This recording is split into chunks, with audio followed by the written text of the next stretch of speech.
Did you know that the RB21 could be causing Verstappen's worst year yet? Although no one wants to say it openly, the Red Bull car is experiencing a real nightmare. What's really going on with Max's car? Leave your opinion in the comments. Do you think Verstappen will get tired of fighting an unstable car?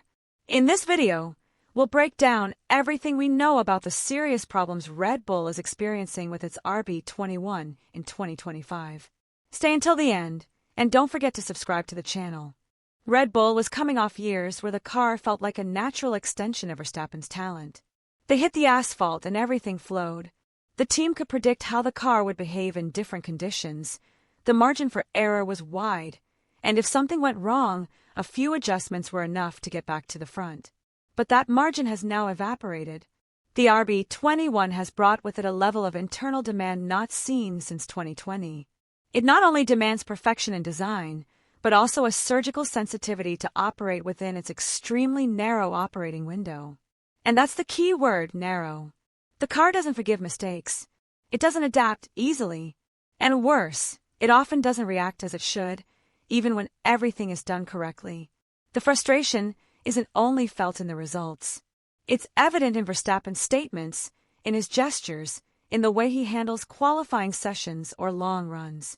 When Max, with all his experience and mastery, says he can't find grip or that the car isn't responding to adjustments, that's not a minor detail. It's a warning sign, and it's not a lack of technical evolution. The team has introduced improvements at practically every Grand Prix. Changes to the floor, aerodynamic adjustments, setup revisions, new on-track readings. Nothing seems to be enough. Everything adds up, but it doesn't quite solve the core of the problem. The RB21 isn't bad enough to abandon development completely, but it's not competitive enough to ensure a solid comeback either. It's a car in no man's land, and that, in a championship as tight as the current one, can be deadly. But the most alarming thing hasn't been mentioned yet. Because if the context is already complicated, the technical symptoms of the RB21 take that tension to a whole new level. And that's where Red Bull's immediate fate truly hangs in the balance. The symptoms the RB21 is exhibiting this season aren't superficial or temporary. They're signs of a structural failure that has affected the heart of the car's performance. And the most worrying thing of all is that Red Bull can no longer hide them. They're there, visible, race after race. One of the main problems is the lack of rear grip. It's a characteristic that undermines the confidence of any driver, even one with Verstappen's sensitivity. When you exit a corner and the car simply isn't transmitting traction, there's no point in being aggressive. The driver has to hold back. He has to constantly correct. And every correction is wasted time. It's insecurity. It's frustration. But the real chaos begins at corner entry. The RB21 is suffering from persistent understeer. This means that when Max turns the wheel expecting the car to respond with pinpoint precision, the front axle doesn't follow with the necessary immediacy. Instead of attacking the corner, the car goes wide. And in Formula One, that small shift in steering can mean crucial tenths, or the difference between holding on to pole or missing out on the top 5. And if that weren't enough, instability is amplified on tracks with aggressive curbs or uneven surfaces. This is where the RB21 is at its worst. The suspension fails to adapt smoothly, and the car begins to lose contact with the ground at critical moments. Bouncing off the curbs not only reduces speed but completely ruins the line. The engineers have tried everything: improvements to flow management, new settings for the internal cooling systems, changes to the floor. Nothing has consistently solved the problem. Pierre Watch, one of the technical managers, put it bluntly after preseason testing. The car doesn't generate predictable performance peaks. It behaves flat, difficult to read, and worse, difficult to adjust. Every small setup change can provoke opposite reactions.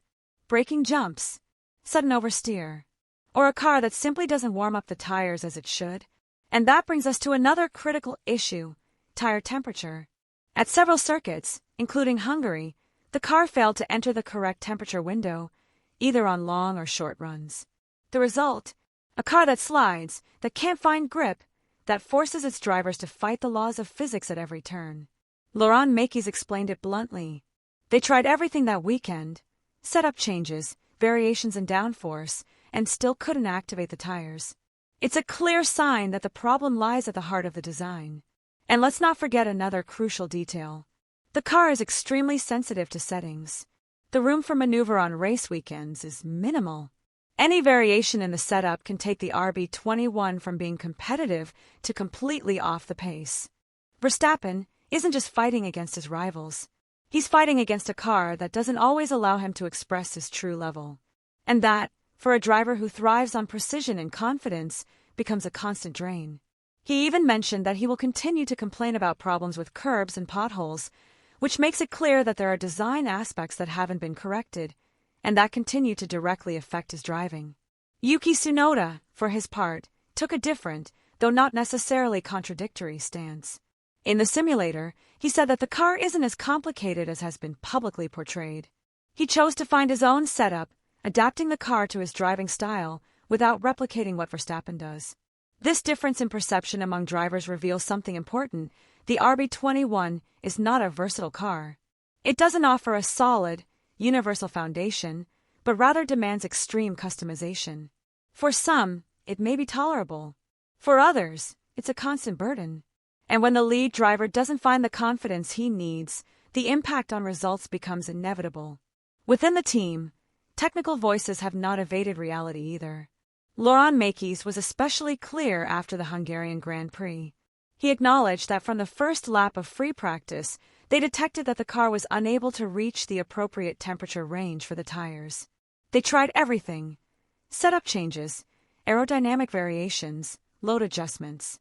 Nothing worked, and the result was a car incapable of generating the expected performance, both on long runs and on fast laps. The most relevant aspect of Mekies' words is that he did not offer an immediate solution.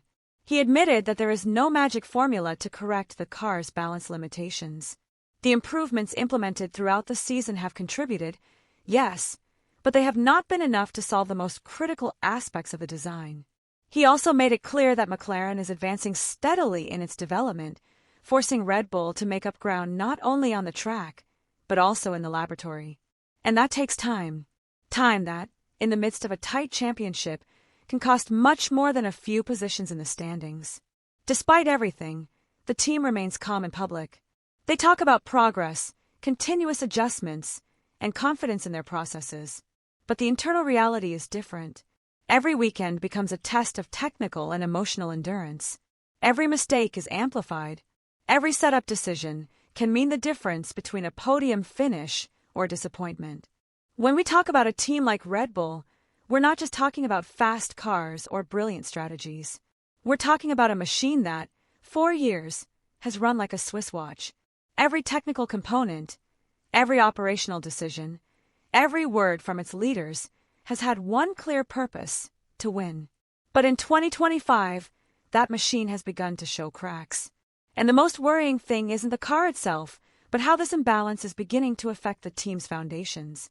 Because now Red Bull isn't fighting to improve a tenth of a second, it's trying to regain the identity that made it the team to beat. The RB21's lack of consistency has forced the team to go into contention mode, to adjust on the fly, to improvise on weekends where they previously dominated from Friday onwards. And that environment of constant adjustment comes at a price. The engineers work to the limit, knowing that any setup error can ruin the race. The technical staff lives under constant scrutiny. Strategists no longer design the weekend with the best-case scenario in mind, but rather with how to survive the car's flaws. Every decision becomes defensive. In this context, Max Verstappen isn't simply a driver affected by the car's performance. He's the central figure sustaining the project with his talent, experience, and competitive nature.